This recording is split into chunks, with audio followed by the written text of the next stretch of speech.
আসসালামু আলাইকুম। সবাইকে স্বাগত জানাচ্ছি দ্য ভিউজে। আপনাদের সাথে আছি আমি সাদিয়া মুগ্ধ। ভারতের অন্ধ্রপ্রদেশ সরকার 2019 সালে একটি নতুন মদ নীতি চালু করে, যার মাধ্যমে সরকার মদের পাইকারি ও খুচরা বিক্রি নিজেদের নিয়ন্ত্রণে নেয়।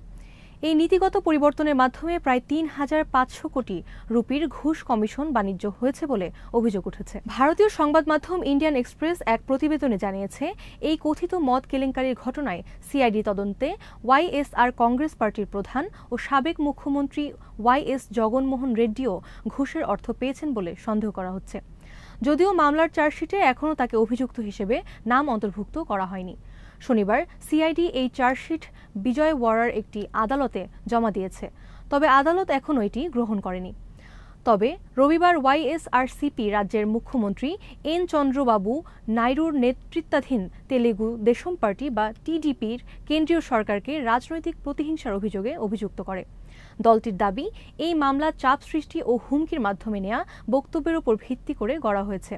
ওয়াইএসআরসিপি নেতা জগনমোহন রেড্ডি দলের 3 বার নির্বাচিত এমপি পিভি মিথুন রেড্ডির গ্রেপ্তারের ঘটনায় রাজ্য সরকারের সমালোচনা করেন। সিআইডির তদন্তে জানা যায়, মদ কেলেঙ্কারিতে ওয়াইএসআরসিপির শীর্ষ নেতাদের জড়িয়ে থাকার বিষয়টি উঠে এসেছে। মূল অভিযুক্ত কেসি রেড্ডি, রাজশেখর রেড্ডি, যিনি জগনমোহন রেড্ডির তথ্য প্রযুক্তি উপদেষ্টা ছিলেন, তিনি ঘুষের টাকা পাচার করতে ভুয়া কোম্পানি তৈরি করেন।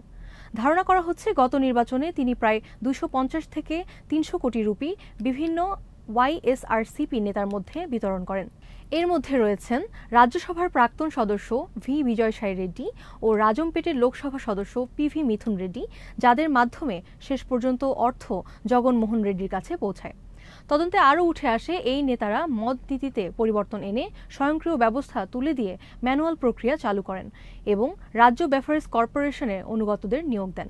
এভাবে তারা মদের সরবরাহ ও বিক্রির নিয়ন্ত্রণ নিয়ে পছন্দের মদ কোম্পানিগুলো থেকে মোটা কমিশন আদায় করতেন। এই পাচার করা অর্থের একটি অংশ নির্বাচনে ব্যবহার করা হয় এবং বাকি অর্থ জমি, সোনা ও বিদেশে, বিশেষ করে দুবাই ও আফ্রিকায় বিলাসবহুল সম্পদ ক্রয়ে বিনিয়োগ করা হয়। ওয়াইএসআরসিপির সমন্বয়কারী সাজ্জালো রামকৃষ্ণ রেড্ডি চার্জশিটের নিন্দা করে বলেন, এটি রাজনৈতিক উদ্দেশ্য প্রণোদিত ষড়যন্ত্র। তিনি বলেন, এই মামলা মনগড়া এবং চাপের মুখে স্বীকারোক্তির ভিত্তিতে গঠিত, যার উদ্দেশ্য হচ্ছে বিরোধী নেতাদের সম্মানহানি করা।